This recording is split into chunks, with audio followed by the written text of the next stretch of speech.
That my worldview is a dynamic one. I like to see the world as a forgiving place, but it's one that's very aggressive at the same time. You know, everyone's got their own goals, so it's a bunch of like little tiny inspiration sparks just going in every direction at once. I would say that I was like raised Christian, but how do I identify myself as just kind of like open-minded person. I'm open to listening to other people's thoughts, not and just listening, because I know that no one really seems to know what's going on. I just try to like go with the flow. You know, I try to respect people and take people seriously, because everybody in their own mind, everyone's their own main character in a way. To further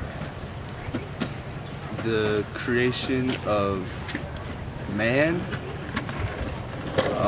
while also furthering the righteousness of God through love. Purpose is the love. All right. So what do you think the purpose of our life is, or the purpose of your life? Literally, I think about that a lot, but I'll let you know when I find out. Okay. But maybe it's just to grow. To grow as a whole, not as a person or like individuals, but like as a people. I don't know, and maybe like to expand. There's a lot of deep questions like that. I don't like to spend too much time thinking about it, not because I don't think it's important. Okay. Obviously there's some great questions of the universe that we'd like to have answered. You kind of just have to let it fade into the subconscious and let it sort of guide you in like your pursuit of making yourself grow.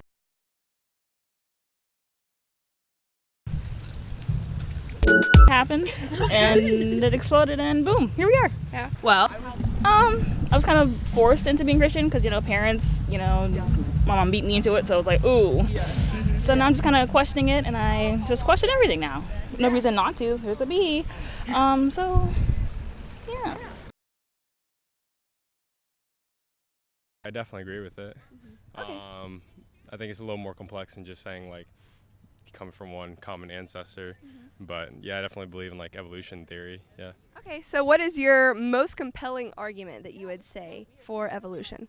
Well, I would say like based on the science of it, we learn in school like all about the different like tracks of it, and basically how like you can trace everything back to like basically like the water and like having the right environment for which life started, having all those macromolecules and all that. I think it's interesting because on like a spiritual level, I'm definitely more of like a creationalist as well.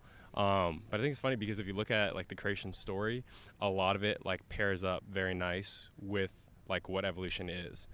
Like if you look at like what was made on the first day and second day and third day and all of that, it pretty much almost mirrors like evolution and what we know it to be. So can both of those be true? Like I said, I'm a Christian personally. I'm really focused on not judging other people and not being, I wouldn't say mean, but you know what I'm saying. Can both of those be right? Technically no, but spiritually yes, because in a spiritual sense, it's not whether the fact of it's right or wrong. It's the fact that you believe in God.